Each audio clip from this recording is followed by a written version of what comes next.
أعوذ بالله من الشيطان الرجيم بسم الله الرحمن الرحيم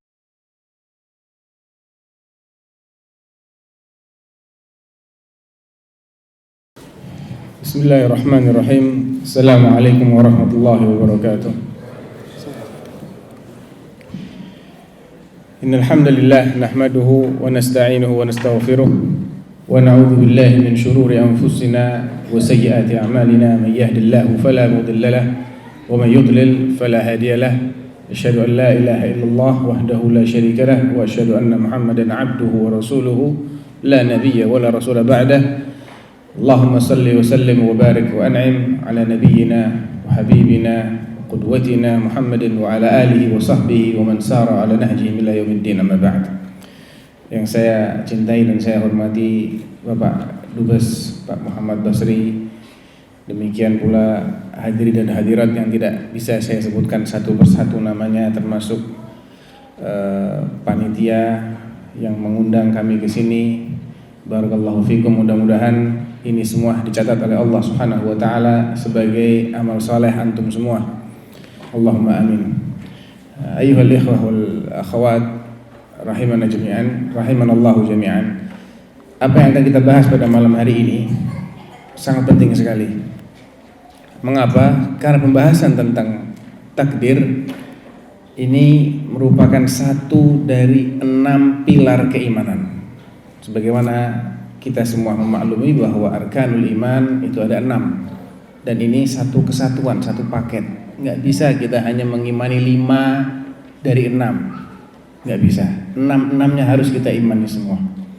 Dan bab takdir ini memiliki nilai urgensi yang lebih karena banyaknya orang-orang yang gagal paham.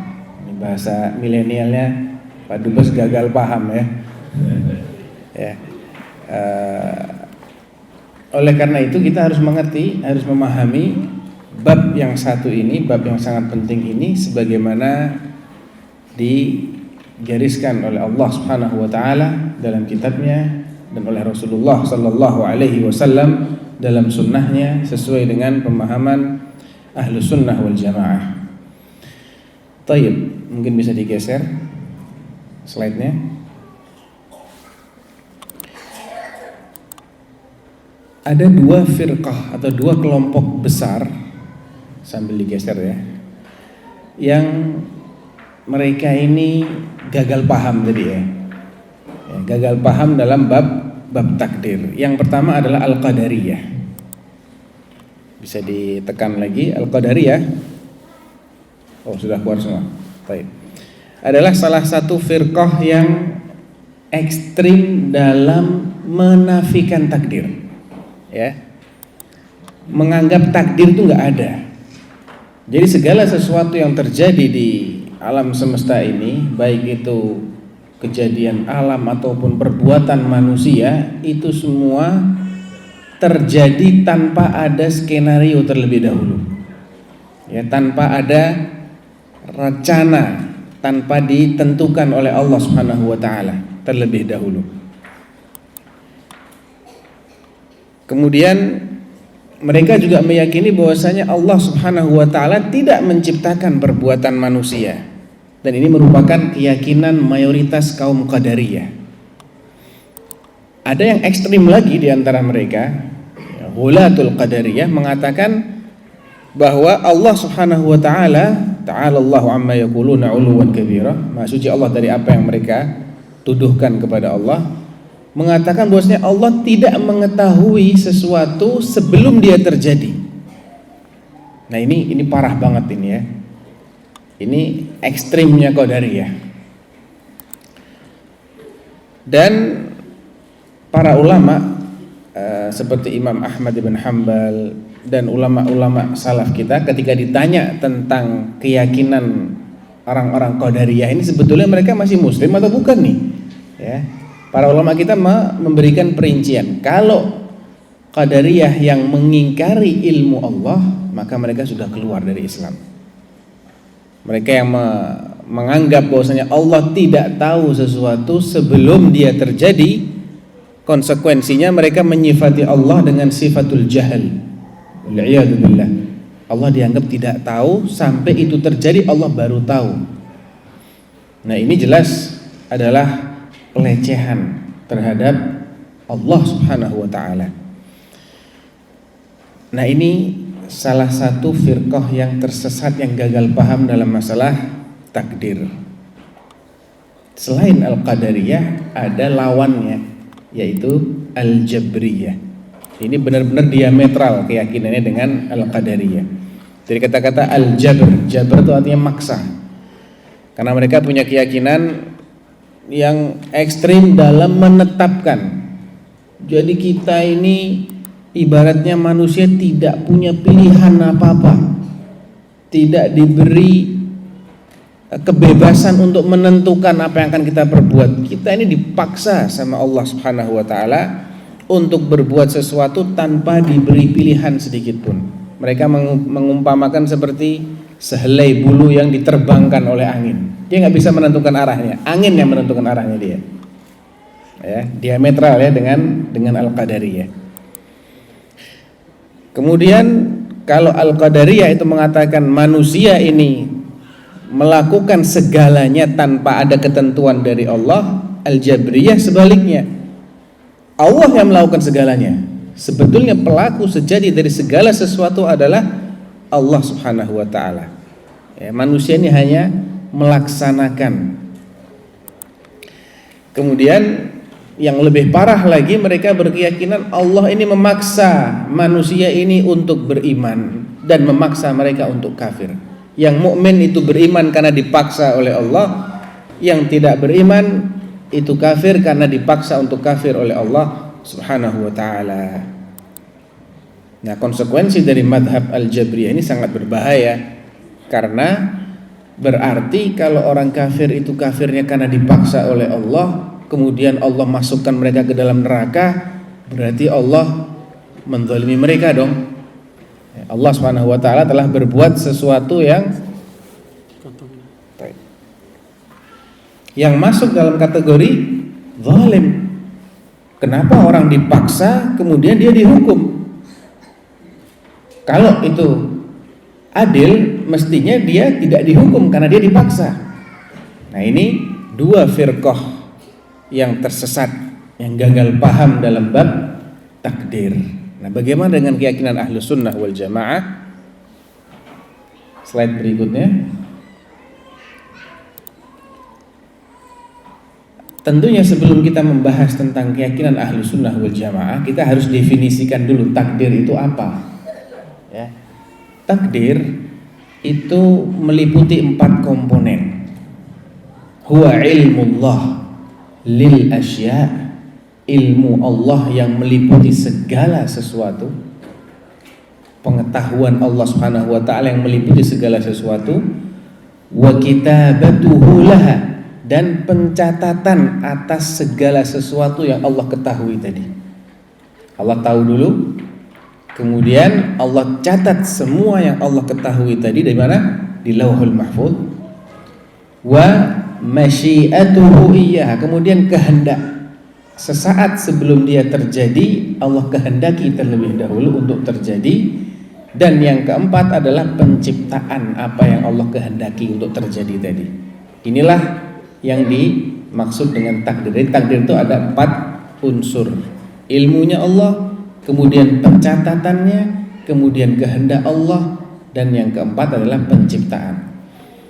Nah, tentunya masing-masing ini dijelaskan dalam Al-Quran maupun dalam sunnah Rasulullah SAW dalam banyak sekali dalil ya.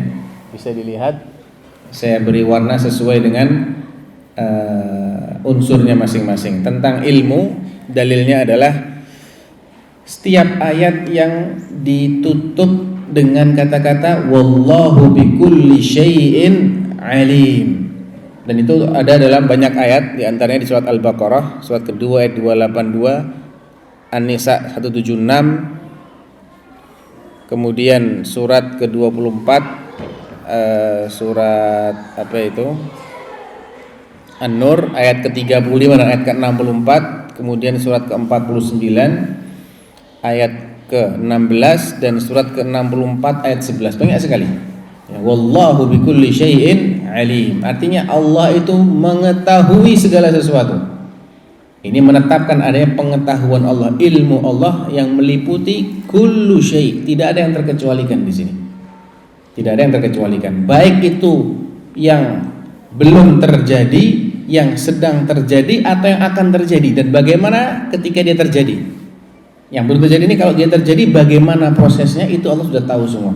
Jadi nggak ada yang baru bagi Allah Subhanahu wa taala. Tidak ada hal baru.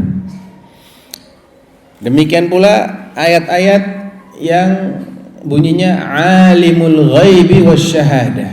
Dialah yang mengetahui yang ghaib maupun yang kasat mata. Semua yang ghaib dan semua yang kasat mata Allah tahu.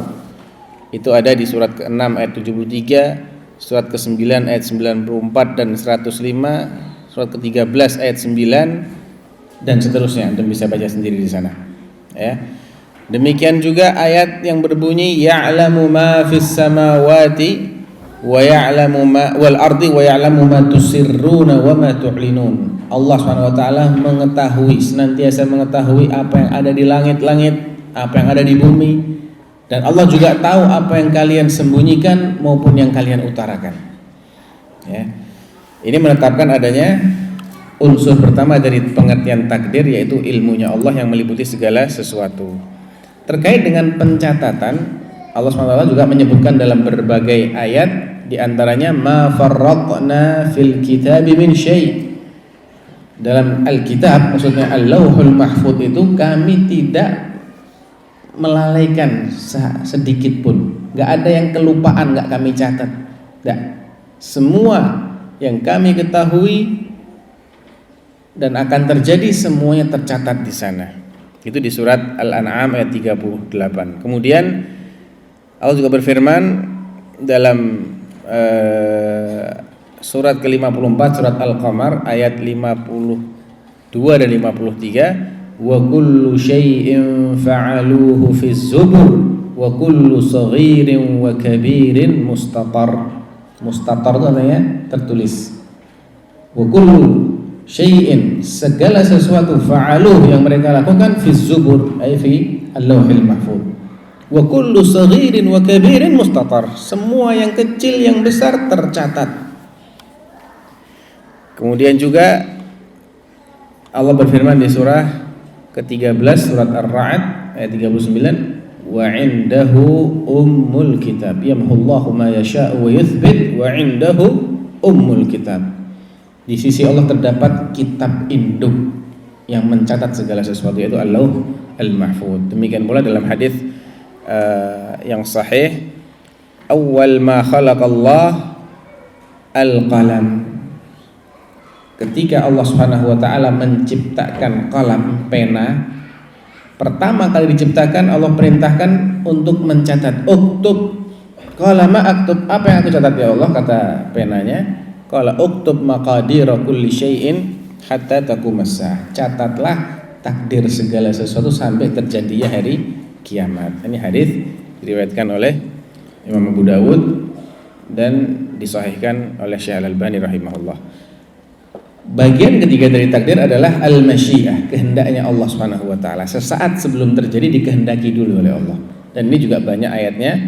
Di antaranya wa ma tasyauna illa ayyasha Allahu rabbul alamin. Ya, ini mengandung penetapan adanya masyiatullah.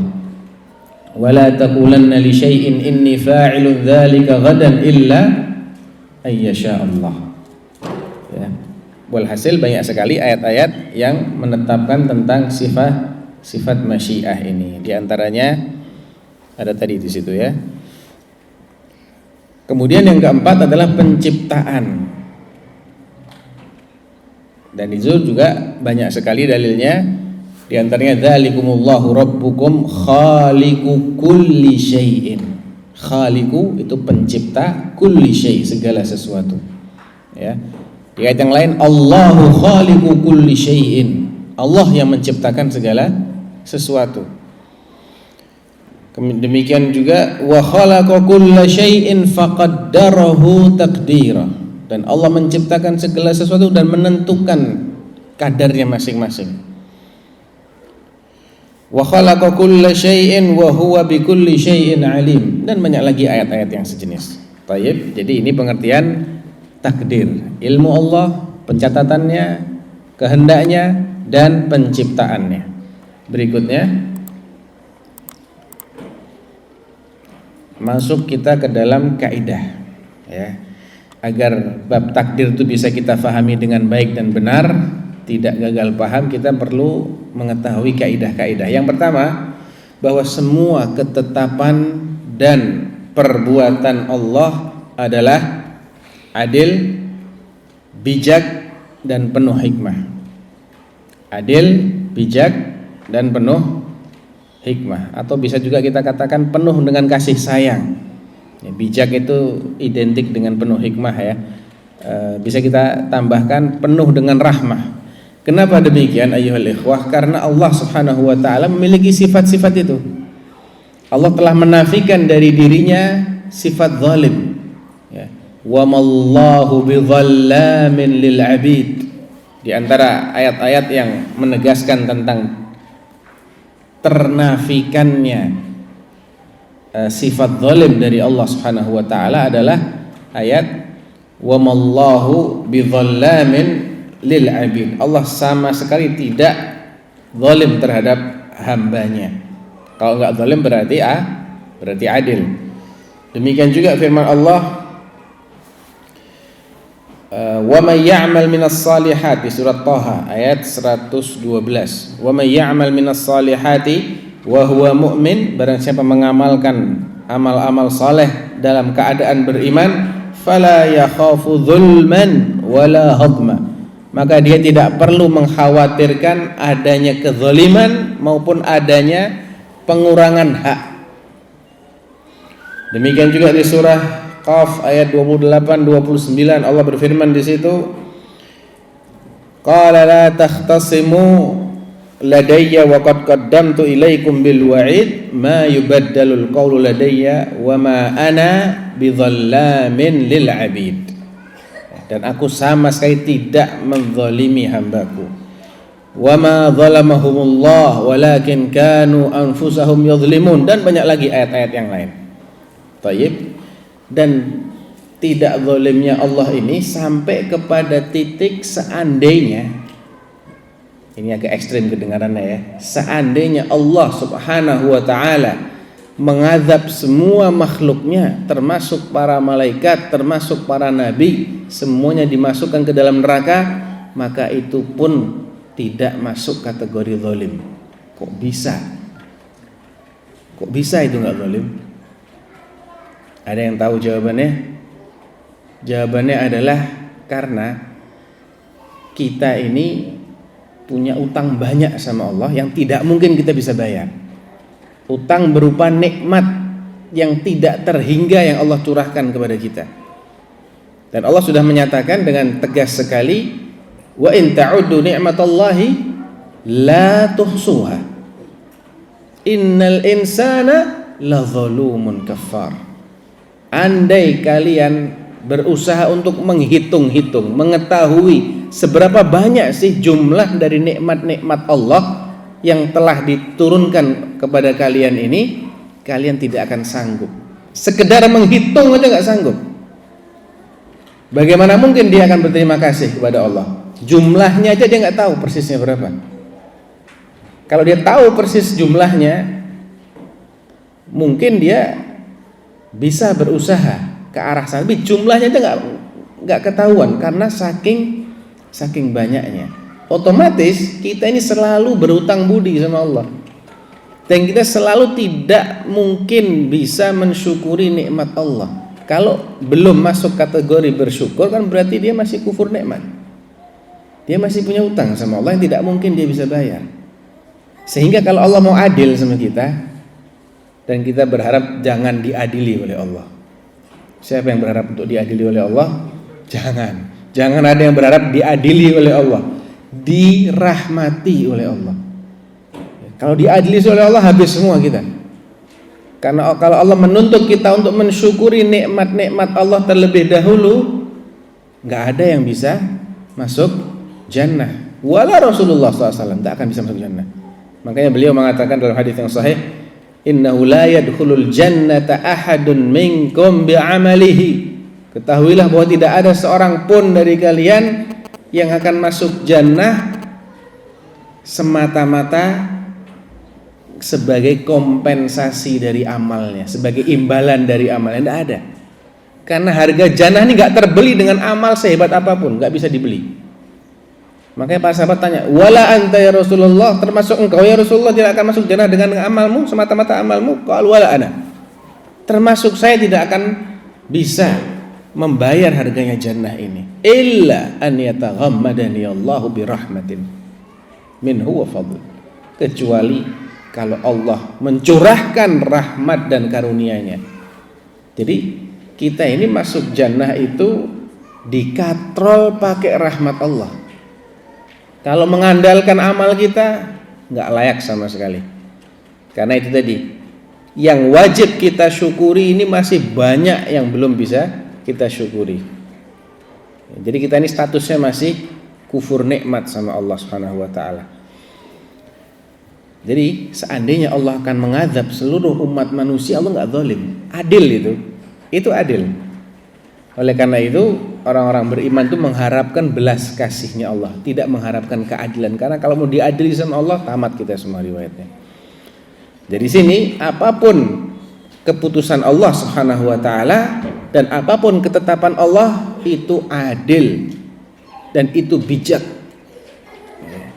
Bijak karena apa? Allah punya sifat hikmah. Ya.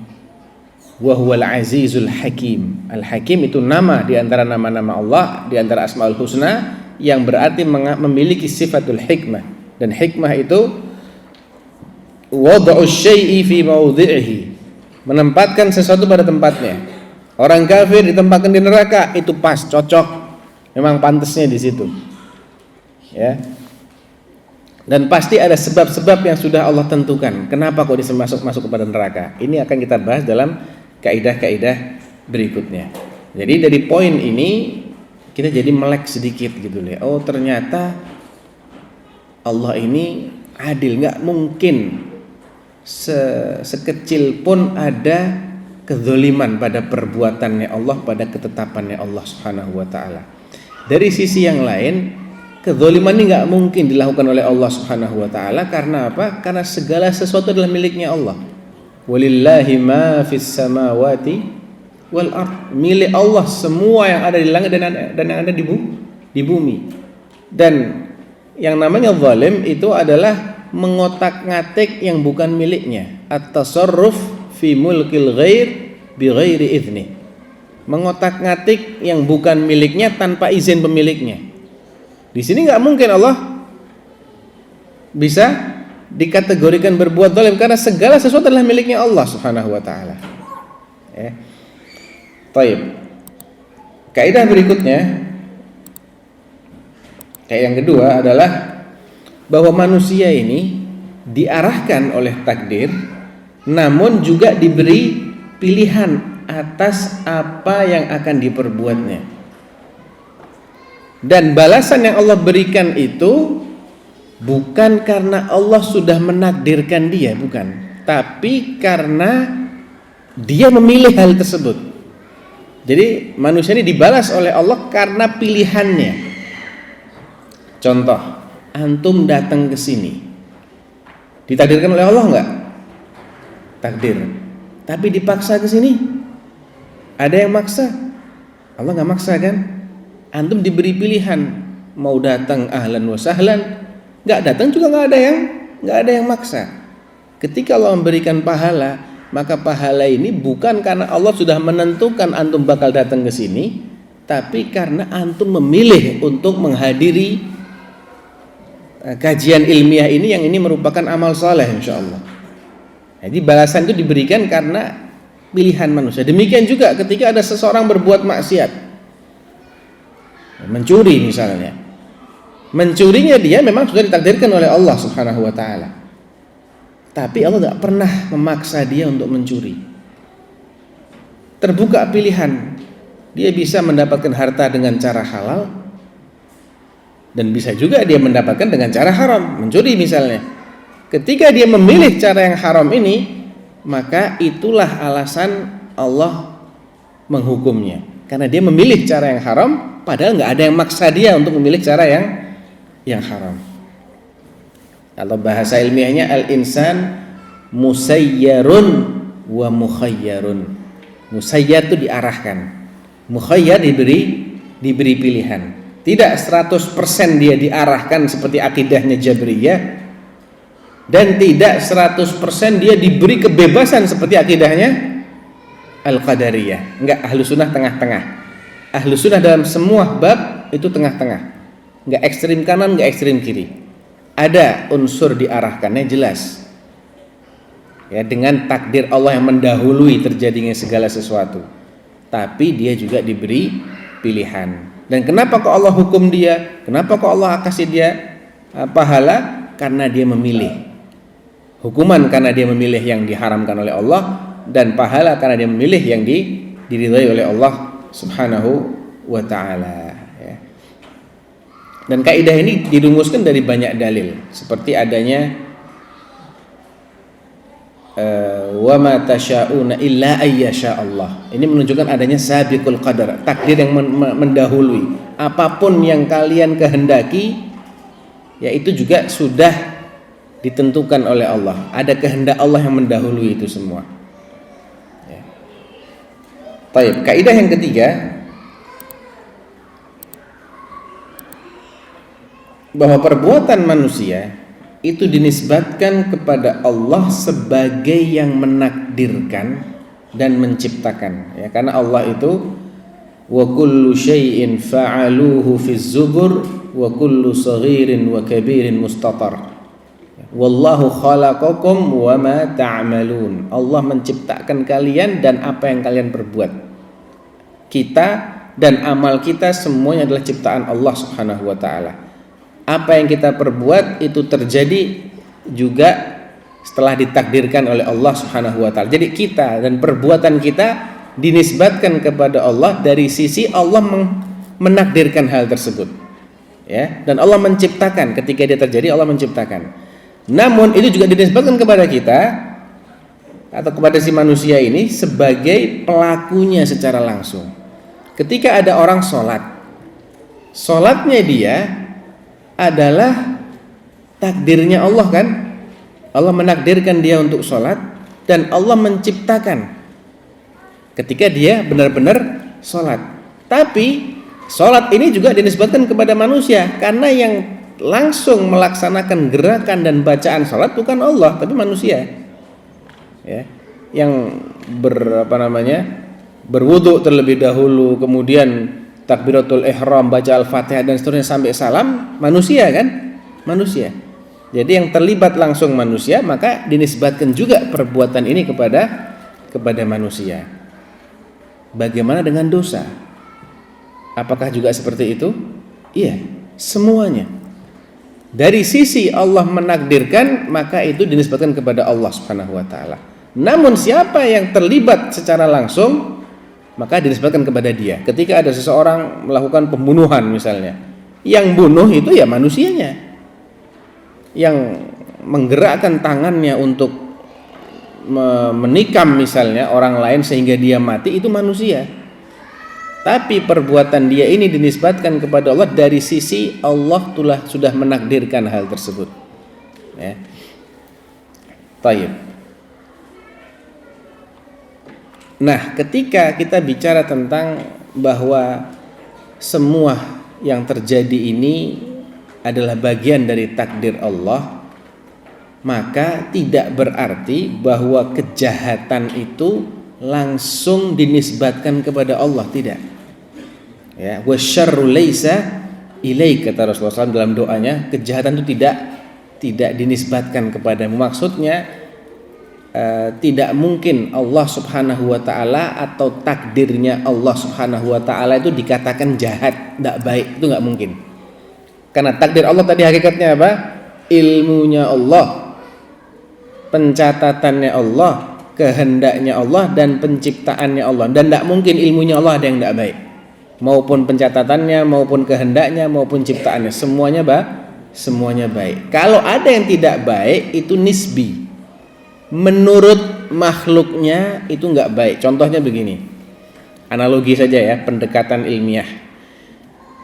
Allah tidak menciptakan sesuatu yang masuk kategori jelek, nggak ada ya.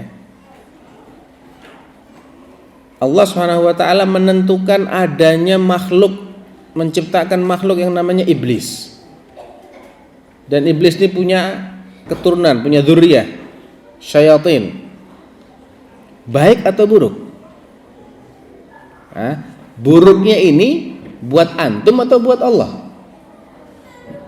Buat kita buruk ya. Tapi bagi Allah nggak buruk itu. Diciptakannya jin, diciptakannya iblis itu tidak dianggap jelek kalau kita sandarkan kepada Allah sebagai ciptaannya Allah, sebagai takdirnya Allah. Dia hanya buruk kalau kita karena dia memberikan dampak negatif kepada kita, dia menggoda kita. Iblis ini menyesatkan manusia. Jadi buruknya buat kita, bukan buat Allah Subhanahu wa taala. Dari satu sisi saja itu buruk. Contoh lainnya, seorang dokter menghadapi pasien menderita diabetes. Ya, diabetes sudah parah, kakinya sudah membusuk. Kata dokter, kaki Anda ini harus diamputasi sampai betis, sampai lutut. Kalau enggak nanti merambat lagi, akhirnya pahanya bisa habis. Keputusan dokter mengamputasi kaki si pasien baik atau buruk? Baik, karena itu dia berbuat berdasarkan ilmu. Tapi buat si pasien nih, kehilangan kaki ini baik atau buruk? Buruk. Jadi buruknya buat si pasien. Adapun ditinjau dari sisi itu adalah ilmunya Allah Subhanahu wa taala. Kalau kita kembali masalah takdir, maka semuanya baik. Enggak ada yang buruk sedikit pun. Itu buruk hanya karena akibatnya buat makhluk ya. Baik. Kaidah yang keempat,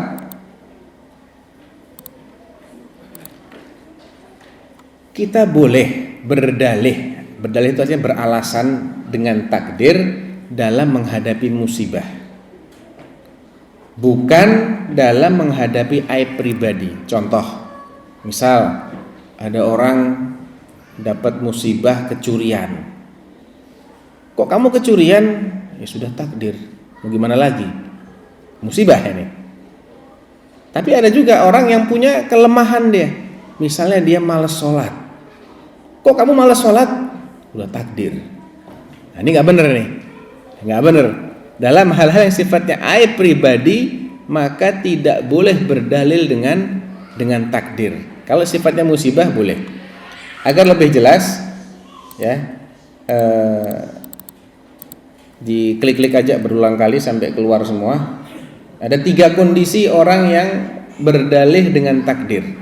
3 kondisi. Kondisi yang pertama, klik lagi. Terus. Oh, mundur. Udah ya, baik. Yang pertama adalah setelah dia mengalami musibah. Ini bil ijma' disepakati oleh para ulama, dia dianjurkan untuk mengembalikan musibah itu kepada takdirnya Allah Subhanahu wa taala. Bahkan dengan menganggap ini sebagai takdir Allah, musibah akan terasa lebih ringan. Ya, itulah bedanya seorang mukmin dengan yang tidak beriman. Orang yang tidak beriman, ketika dia menghadapi kegagalan misalnya, sudah belajar, sudah berusaha, nggak berhasil, gagal dia, apa yang terjadi? Loncat dari lantai 10, terjun bebas, bunuh diri. Kenapa? Dia nggak beriman dengan takdir Allah SWT. Sedangkan orang yang beriman, dia yakin bahwa usaha ini bukan penentu segalanya. Ada satu faktor X mungkin ya istilahnya, yang kalau Allah belum berkenan maka tidak akan bisa berhasil. Dengan keimanan dia kepada takdir Allah seperti ini, dia tidak akan stres. Tidak ya. Bahkan itu akan mengurangi beban yang dia harus hadapi. Karena ini bukan salah saya 100%, saya sudah berusaha tapi Allah belum berkenan. Dalam menghadapi musibah-musibah Maka para ulama sepakat disyariatkan seseorang beralasan dengan takdir.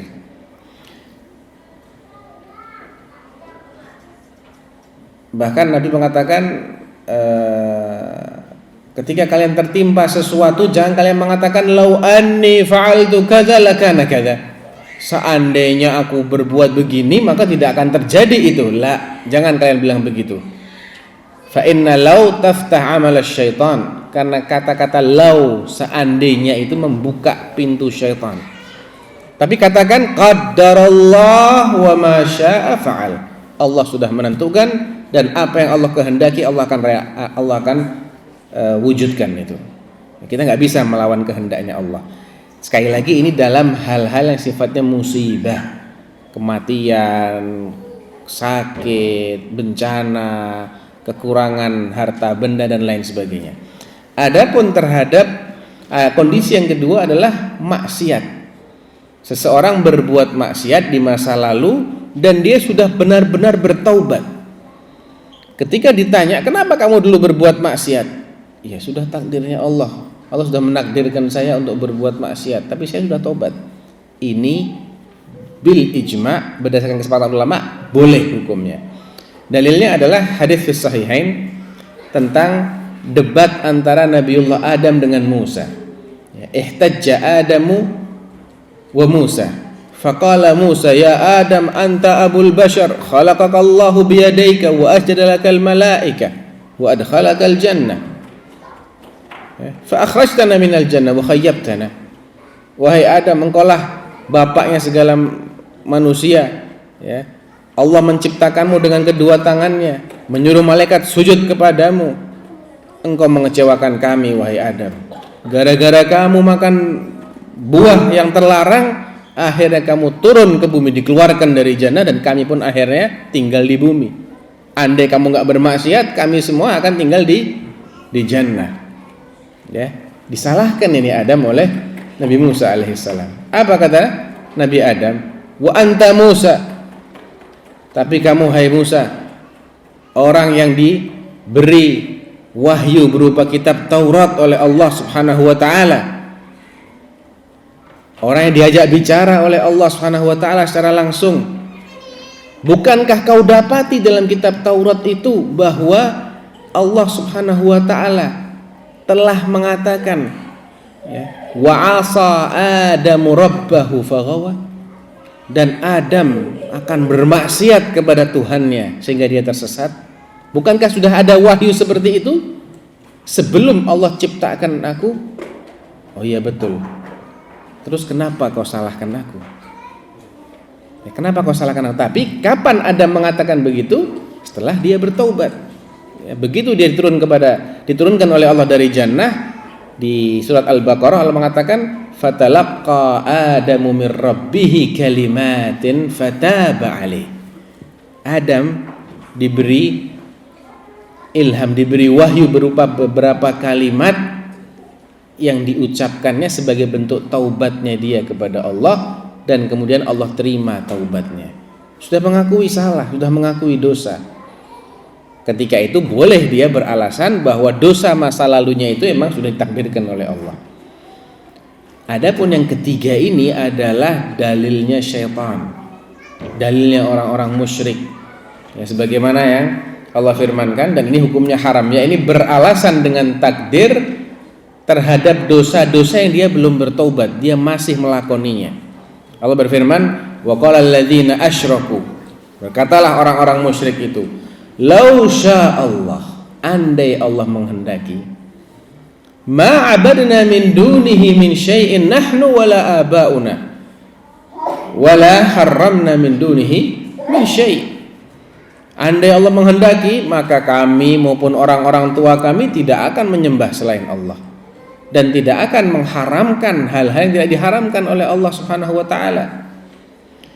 Kadzalika fa'ala alladzina min qablihim fahal 'alar rusuli illa al-balaghul mubin. Demikian pula sikap orang-orang sebelum mereka. Alasannya pakai takdir. Kenapa kalian enggak mau beriman? Lah kalau Allah menghendaki kami beriman, kami akan beriman, selesai ceritanya. Ya. Kami akan musyrik seandainya Allah menghendaki kami. Jadi Allah yang disalah-salahkan sama mereka. Ya, Allah disalah-salahkan sama mereka. Apakah hujah mereka ini diterima oleh Allah? Lihat pada ayat yang lainnya, surat Al-An'am ayat 148. Sayaqulul ladzina asyraku law sya'allahu ma asyrakna wala abauna. Orang-orang yang musyrik itu akan berdalih, akan beralasan, seandainya Allah menghendaki, kami dan orang-orang tua kami tidak akan berbuat syirik. Wala haramna min syai', dan kami tidak akan sembarangan dalam mengharamkan. Kadzalika kadzdzabal ladzina min qablihim hatta dzaqu ba'sana. Demikianlah orang-orang sebelum mereka juga mendustakan. Jadi dianggap ini sebagai kedustaan. Itu bukan perkataan yang benar, itu perkataan yang dusta. Qul hal 'indakum min 'ilmin fatukhrijuhu lana. Katakan, apakah ini benar-benar punya ilmu? Tunjukkan ilmu kalian. Kok kalian berani-beraninya mengklaim Allah tidak menghendaki itu semua? Kok kalian bisa memastikan Allah tidak pernah menghendaki kalian untuk beriman? Buktikan. Ya. In tattabi'una illa dhann, kalian tuh hanya mengikuti dugaan-dugaan saja, hanya asumsi. Wa in antum illa takhrusun, dan kalian hanyalah berdusta. Jadi Allah sifati mereka dengan kedustaan, hanya ngira-ngira saja, tidak punya ilmu.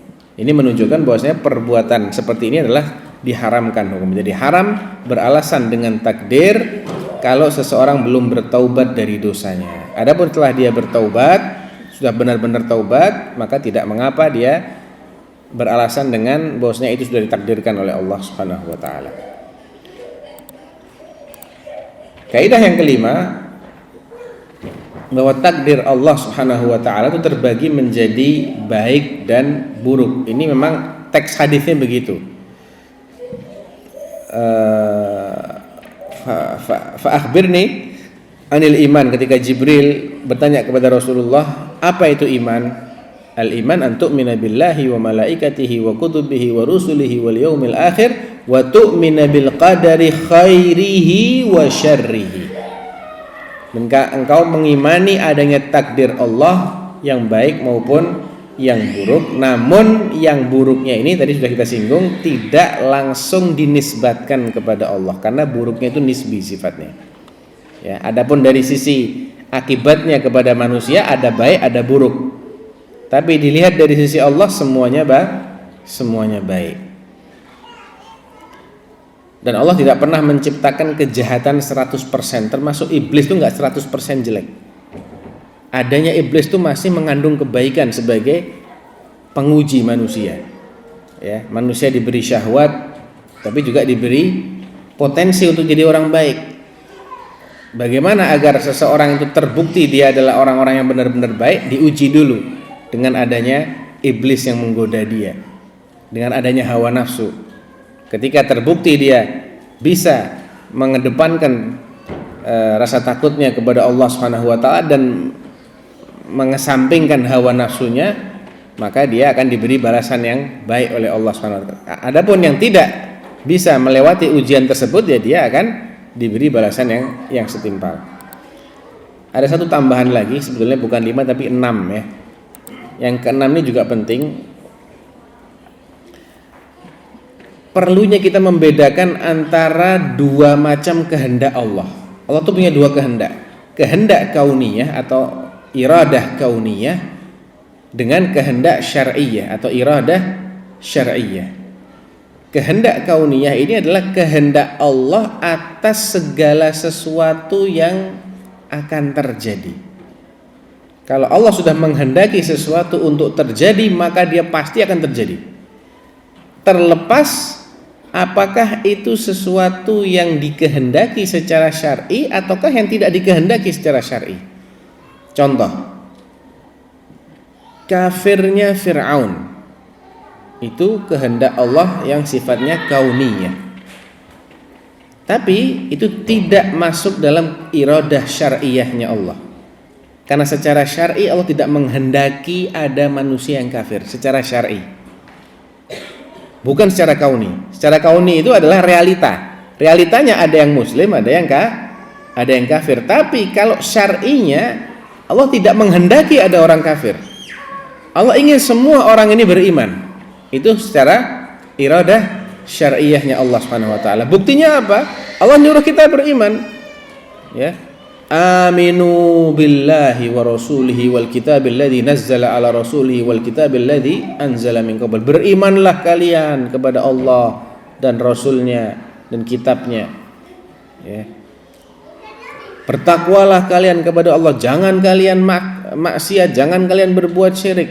Alias semua perbuatan-perbuatan maksiat, syirik, kufur itu secara syar'i dibenci oleh Allah, tidak dikehendaki, tidak direstui oleh Allah Subhanahu wa taala. Jadi kadangkala bertemu antara iradah kauniyah dan iradah syar'iyah, kadangkala berpisah. Contoh bertemunya kedua iradah ini adalah berimannya setiap orang yang beriman. Berimannya para rasul, berimannya sahabat-sahabat mereka, Abu Bakar, Umar, Uthman. Ya, ini sesuai bertemu antara iradah kauniyah dan memang realitanya begitu, dan juga bertemu dengan iradah syar'iyah karena memang Allah menghendaki orang ini untuk beriman. Contoh yang berpisah antara iradah syar'iyah dengan iradah kauniyah, alias hanya salah satunya aja yang terwujud, adalah seperti kafirnya Fir'aun, kafirnya orang-orang kafir di muka bumi hari ini atau yang sebelumnya. Itu hanya iradah kauniyah, emang terjadi itu, tapi secara syar'i Allah tidak menghendaki. Kadang yang terjadi adalah bukan terjadi ya, ada kalanya syar'iyah tapi tidak terwujud. Seperti contohnya dikehendaki oleh Allah secara syar'i namun tidak terwujud. Ya, seperti Islamnya Abu Thalib. Allah menghendaki Abu Thalib masuk Islam secara syar'i, tapi realitanya enggak masuk Islam. Ya, Islamnya Fir'aun, Islamnya Abu Lahab, itu semua secara syar'i dikehendaki oleh Allah namun tidak terjadi. Taib. Ini hal-hal yang perlu atau kaidah-kaidah yang perlu kita fahami dalam rangka memahami masalah takdir. Insyaallah dengan memahami kaidah-kaidah tadi, ya, maka kita akan memiliki sikap yang proporsional, tidak mengikuti pola pikirnya Al-Qadariyah dan tidak juga mengikuti pola pikirnya Al-Jabriyah. Karena dua-duanya ini adalah firqah yang sangat berbahaya. Bahkan Rasulullah SAW dalam beberapa hadis menyifati orang-orang Qadariyah yang mengingkari takdir itu sebagai majusinya umat ini. Al-Qadariyah majusu hadhil ummah. Dalam hadis pertama dalam Sahih Muslim, ada dua orang tabi'in dari kota Basrah. Yang satu namanya Humaid bin Abdurrahman Al-Himyari, dan yang satu lagi namanya Yahya bin Ya'mar. Kedua orang ini suatu saat mereka pergi ke Makkah atau ke Madinah, ya, untuk bertanya kepada salah seorang sahabat Nabi tentang statusnya orang-orang Qadariyah. Maka akhirnya mereka bertemu dengan Ibnu Umar radhiyallahu anhu. Sesampainya bertemu dengan Ibnu Umar, ya, maka ditanya, Aba Abdurrahman, innahu qad dhahara qibalana nasun yataqaffaruna al-ilm wa dzakara min sya'nihim wa yaquluna alla qadara wa anna al-amra unufun. Wahai Abu Abdurrahman, julukannya Ibnu Umar, di daerah kami di kota Basrah muncul sekelompok orang yang mereka ini sepintas memang hobi menggali-gali masalah-masalah ilmiah, ya, membahas secara mendalam, dan sepintas nampak sebagai orang-orang baik. Tapi mereka akhirnya berpendapat takdir itu enggak ada, la qadar, wa annal amra unuf. Kata Imam Nawawi, unuf ya ini musta'nafun jadid. Segala sesuatu ini tiba-tiba aja dia terjadi, tidak ada rencana sebenarnya, enggak ada takdir terlebih dahulu. Terjadi aja begitu saja. Bagaimana pendapatmu tentang mereka? Kata dua orang ini kepada Ibnu Umar. Apa kata Ibnu Umar radhiyallahu anhuma? Fa idza laqita ulaik, ya, kalau kau ketemu dengan mereka, sampaikan kepada mereka, anni bari'um minhum wa hum bura'u minni. Saya tidak ada sangkut pautnya sedikit pun dengan mereka. Saya berlepas diri dari mereka. Saya bermusuhan dengan mereka, dan mereka pun juga begitu kepada saya. Walladhi yahlifu bihi Abdullah bin Umar, demi zat yang Abdullah bin Umar bersumpah atas namanya, lau anna li ahadihim mithla Uhudin dhahaban fa anfaqahu fi sabilillah ma qabilahu Allahu minhum hatta yu'mina bil qadar. Ya. Demi zat yang Ibnu Umar bersumpah dengannya, andai mereka ini memiliki kekayaan berupa emas sebesar gunung Uhud, kemudian semuanya mereka infakkan fi sabilillah, Allah tidak akan menerima infak mereka tadi sampai mereka percaya dulu dengan yang namanya takdir. Ini mafhumnya Ibnu Umar menganggap orang-orang yang menafikan takdir ini sebagai orang-orang non-muslim. Dianggap amal soleh nggak akan diterima oleh Allah, ya. Karena memang iman bil qadha wal qadar itu adalah paket, satu kesatuan, nggak bisa dipisah-pisahkan.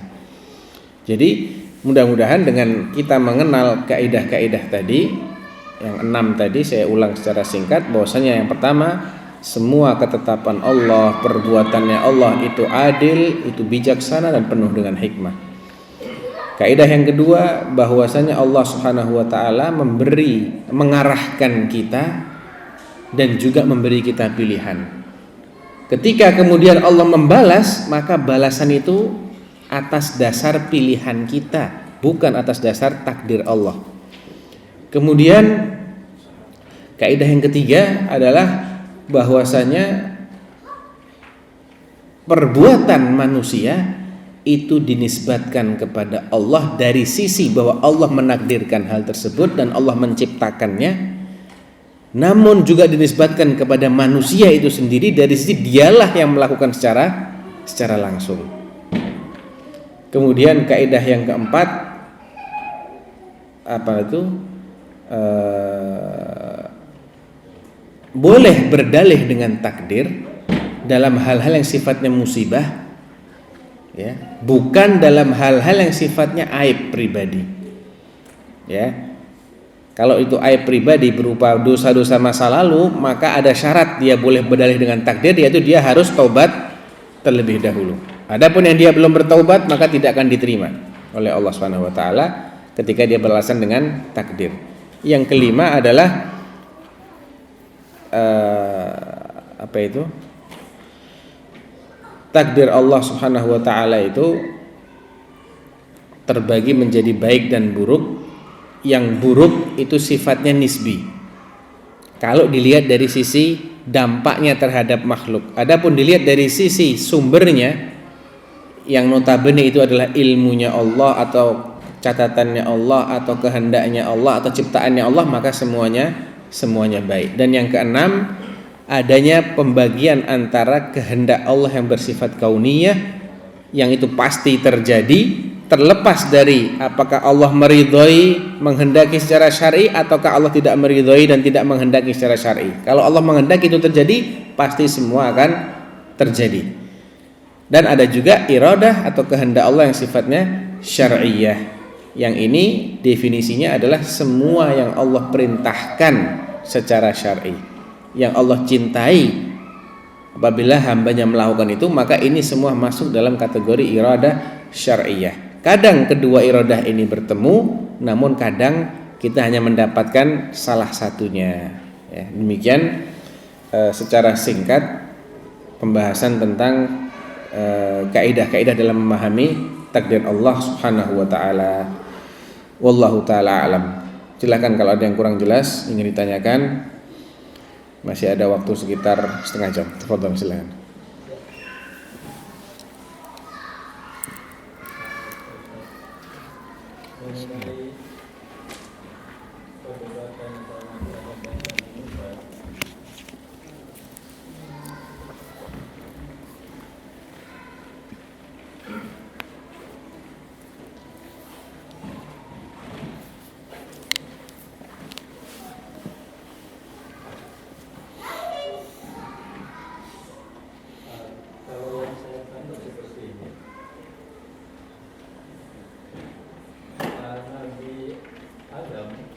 Mungkin dinyalakan dulu Pak mic-nya.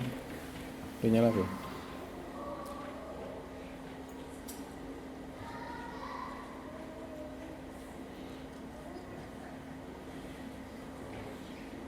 Low bed.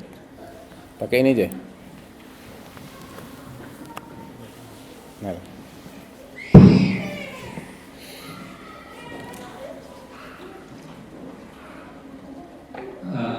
Yang saya tentang mengenai perdebatan antara Nabi Adam dengan Nabi Musa. Nabi Adam dia menisbatkan perbuatan maksiatnya kepada Allah karena itu adalah talisman agar Adam itu bertobat. Yang saya tangkap adalah apapun perbuatan maksiat kita atau kesalahan kita itu tidak ada masalah. Tapi permasalahan adalah bagaimana kita meresponnya. Seperti kasus iblis, dia meresponnya malah menyalahkan Allah, begitu kan ya. Sedangkan Nabi Adam setelah beliau berbuat maksiat, meresponnya dengan bertobat. Tadi diceritakan bahwa Allah memberikan perkataan kepada Nabi Adam untuk bertobat. Nah, itu yang saya tangkap. Artinya apapun perbuatan kita tidak ada masalah dalam ini perbuatan maksiat. Tapi bagaimana meresponnya? Kalau kita meresponnya malah seperti respon iblis terhadap Allah, itu suatu dosa. Tapi kalau kita meresponnya seperti perbuatan Nabi Adam, itu adalah bukan perbuatan dosa.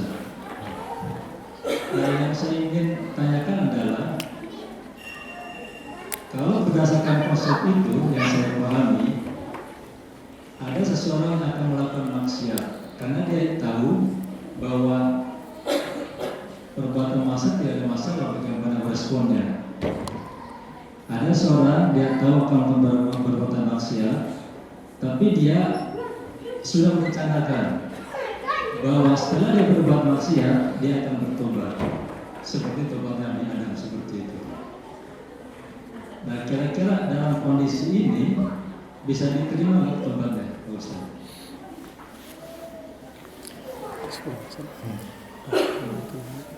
Pertanyaan yang masuk ada miskommunikasi terlihat kan harus selesai. Jadi Persingkat dulu. Pertanyaan semuanya mungkin dua. Untuk pertanyaan langsung kita batasin 2 aja. Yang satu sudah, karena banyak pertanyaan yang masuk lewat HP ini dan waktu kita cuma kira-kira setengah jam aja untuk menjawab. Jadi pertama mungkin statementnya kita luruskan dulu ya. Perbuatan maksiat kita ini bukan tidak ada masalah, tapi perbuatan maksiat kita ini bisa kita rehabilitasi dengan taubat. Cuman jangan kita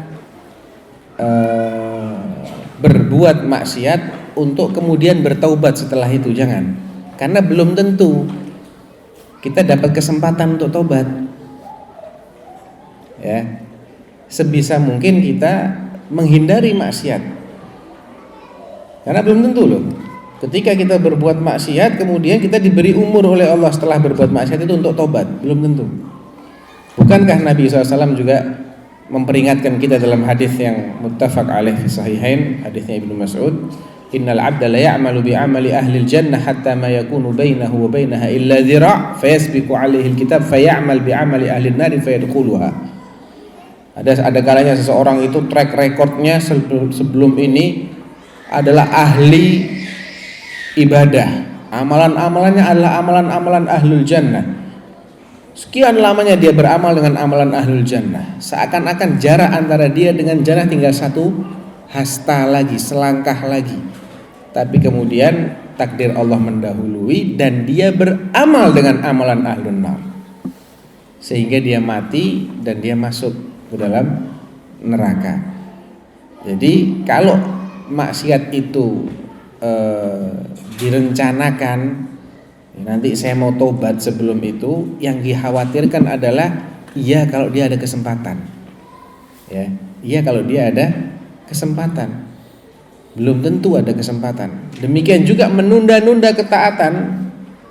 Ada kisah salah seorang penyair jahiliyah, kalau nggak salah namanya Umayyah ibnu As-Salt, kalau nggak salah ya. Dia ini sudah mendengar tentang dakwahnya Rasulullah Sallallahu Alaihi Wasallam. Muhammad mendakwahkan dirinya sebagai nabi, sebagai rasul yang mendapatkan wahyu dari Allah Subhanahu Wa Taala. Dan dia ditentang oleh orang-orang Quraisy, oleh kaumnya. Awalnya Umayyah ini sudah pergi meninggalkan kampung halamannya, ingin menyatakan masuk Islam. Di tengah jalan dia dengar akan terjadi konfrontasi bersenjata antara pasukan Muhammad dengan pasukan Quraisy, perang Badar. Terus dia pikir, ntar dulu deh, saya mau lihat siapa yang menang. Kalau yang menang Muhammad, saya lanjut masuk Islam. Tapi kalau yang menang musuhnya, saya nggak jadi masuk Islam. Subhanallah, yang menang Rasulullah SAW. Belum lagi dia masuk Islam, udah keburu mati. Terkait dengan orang-orang seperti ini turunlah ayat, ya ayyuhalladzina amanu stajibu lillahi walir rasuli idza da'akum lima yuhyikum wa'lamu annallaha yahulu bainal mar'i wa qalbi.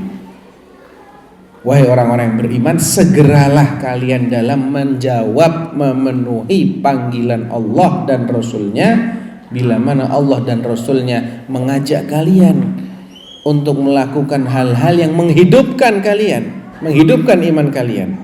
Wa'lamu, dan ketahuilah wahai kalian yang suka menunda-nunda, ya, annallaha yahulu bainal mar'i wa qalbi. Ada kalanya Allah itu menghalangi antara seseorang dengan keinginan hatinya. Gara-gara apa? Boleh jadi gara-gara dia menyia-nyiakan kesempatan yang datang itu sehingga nggak datang lagi 2 kali. Demikian juga kalau dia yusawwif, enggak apa-apalah, saya mau maksiat dulu, ntar saya mau tobat. Nah, ini hati-hati. Jadi jangan kita punya pemikiran seperti itu karena kita belum tentu mendapatkan kesempatan. Baik. Langsung lagi atau kita jawab ini dulu? Langsung aja. Ada lagi pertanyaan langsung? Satu pertanyaan lagi. Yang pertanyaan langsung. Karena sedikit informasi ada komunitas tadinya kita harus selesai atau akan selesai jam 10, tetapi dikabarkan bahwasanya kita selesai 5 menit lagi, 9.45 kita sudah selesai. Jadi insya Allah masih bisa satu pertanyaan lagi mungkin.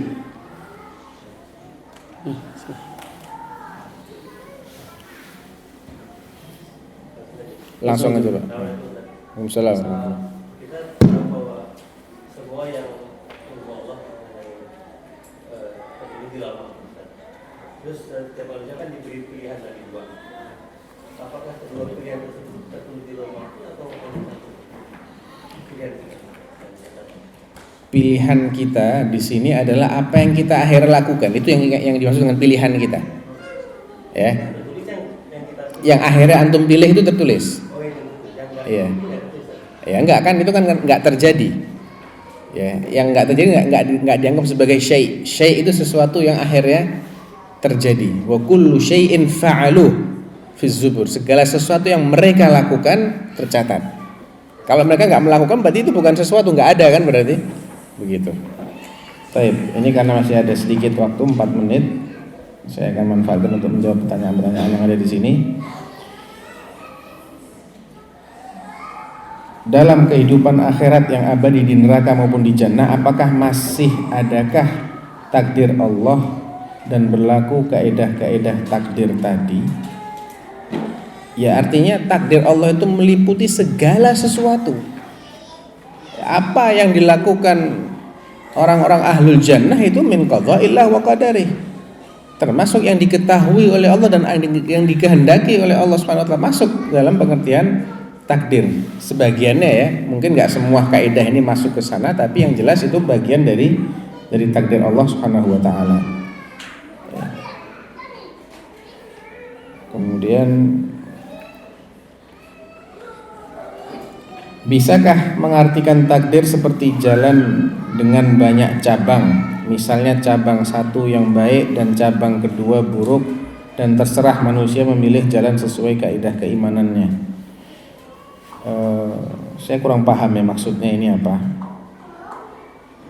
Yang jelas takdir Allah itu adalah ilmunya Allah, kemudian pencatatannya, kemudian kehendaknya, dan penciptaan terhadap apa yang sudah Allah kehendaki, Allah catat dan Allah ketahui tersebut. Itu masuk dalam pengertian takdir. Seandainya memang kedua jalan buruk ini salah satunya ditempuh, maka yang ditempuh itu masuk dalam pengertian takdir Allah Subhanahu wa taala.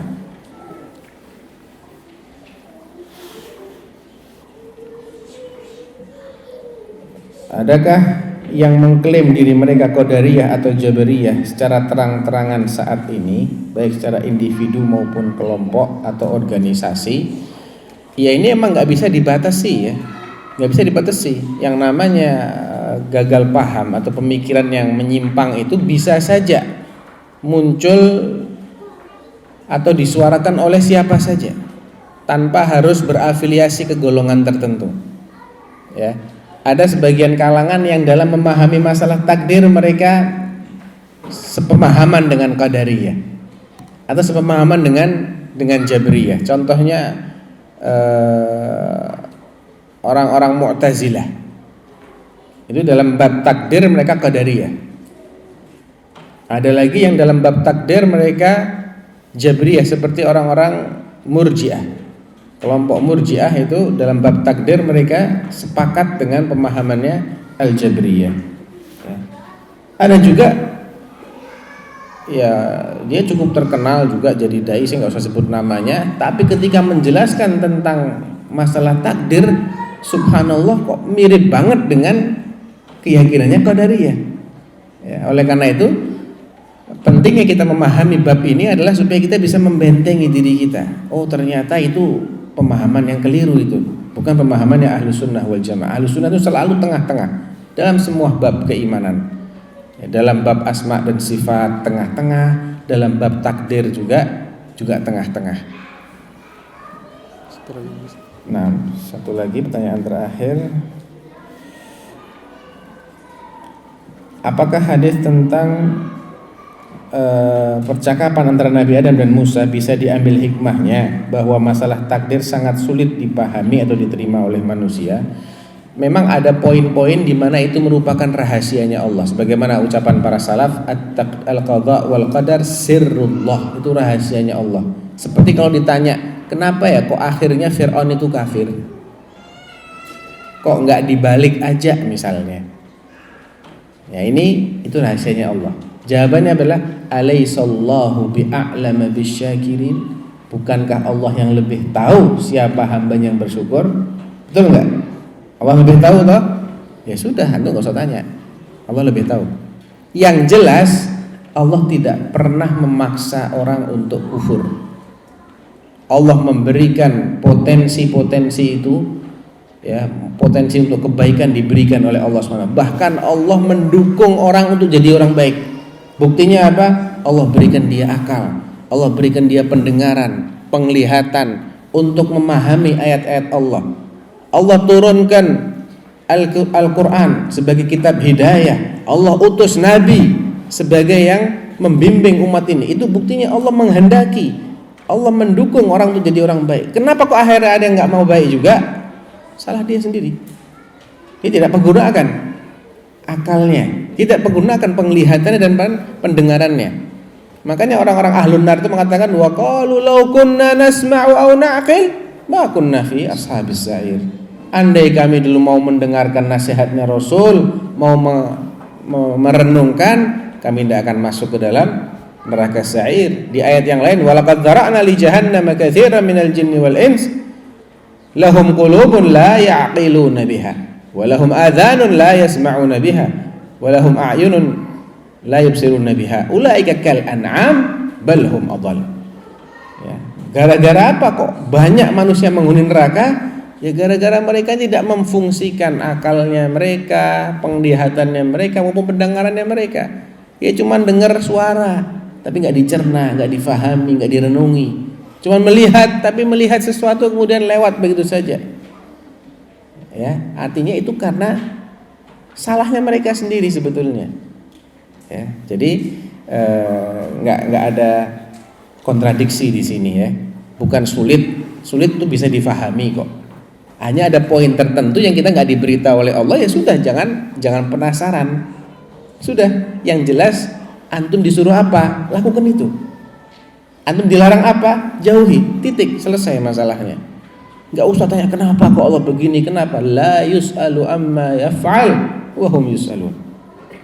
Allah nggak bisa ditanya-tanya kenapa kok begini ya Allah. Nggak, salah alamat tuh pertanyaannya. Ya antum yang ditanya, bukan antum nanyain Allah. Ya. Salah alamat itu. Tayyib.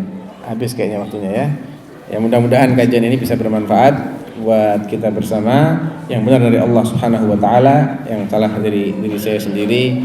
Subhanakallahumma rabbana wa bihamdika asyhadu an la ilaha illa anta astaghfiruka wa atubu ilaik. Assalamualaikum warahmatullahi wabarakatuh.